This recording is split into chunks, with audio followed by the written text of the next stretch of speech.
obvious example is when she was a few days old, she had had some trauma to her throat that was causing secretions. It wasn't a result of her chromosomal condition, it was just a sequelae of a medical problem. And she needed to be suctioned in order to not choke on her own secretions until it healed. So we knew this.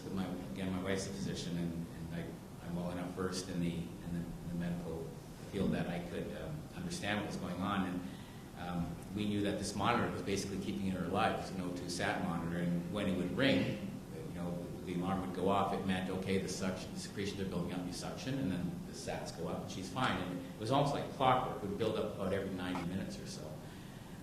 But you need the monitor to make sure you catch it.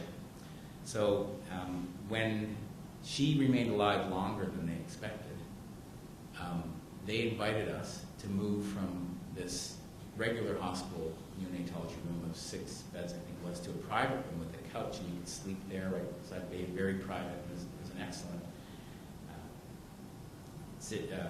environment to be in that stressful situation for our parents. So we thought it was being graciously given to us, and we heartily accepted it.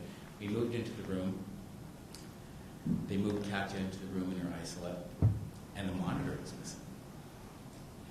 And any other parent who didn't understand what an O2 sat monitor was and why it needs to be there would have not known. Had we not caught that, well, before I say that, the story of how we got the monitor is maybe more interesting. Katya came in, no monitor. I asked the nurse, there's no monitor. Where's the monitor? She said, just a minute. She walked out.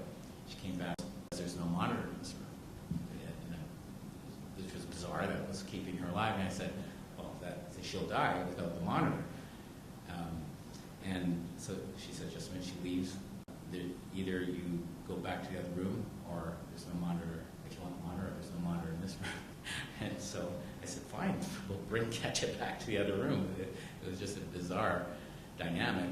So she again leaves, comes back with the monitor. They were trying to kill her. It's that simple. I know it sounds extreme, but that's what it comes down to. And I think the point I would make of the matter is that had that been done to any other kid who does not have a developmental disability prospect, it would be attempted murder. The doctors would be directed out of the hospital in handcuffs. But here we go. This is tolerated, and things only spiraled from there.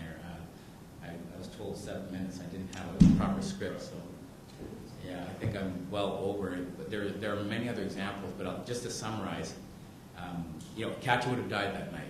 Within an hour and a half of us falling asleep, we wouldn't have heard her choking. She would have died. And my guess is a lot of these kids have died. And so when I said Katya's the oldest one alive in the country, with full trisomy 13, it should not be. It shouldn't be. If you look at the statistics in the U.S., where they'll give the treatment and the intervention as long as you give the money, there are a lot more. The statistics do not match what's going on in other centers. And when Rachel and I saw a series of these, this is just one, and unfortunately I don't have time to do the rest unless you want to ask questions, and I'll be happy to describe them. But there were several of these instances. And it became so clear to me and Rachel. I remember Rachel's my wife. I remember the moment when it really hit us, and yet another thing was, we exposed yet another thing that they were doing to try to basically end her life. I remember we were in shock. We looked at each other, and we said, almost in unison, I think, they're trying to kill her. It was and I can't describe that feeling. You've got a child that's vulnerable medically, socially. You're at an institution that reputedly the number 3 pediatric medical care institution in the world, and they're trying to kill your daughter. Thank you, Sam.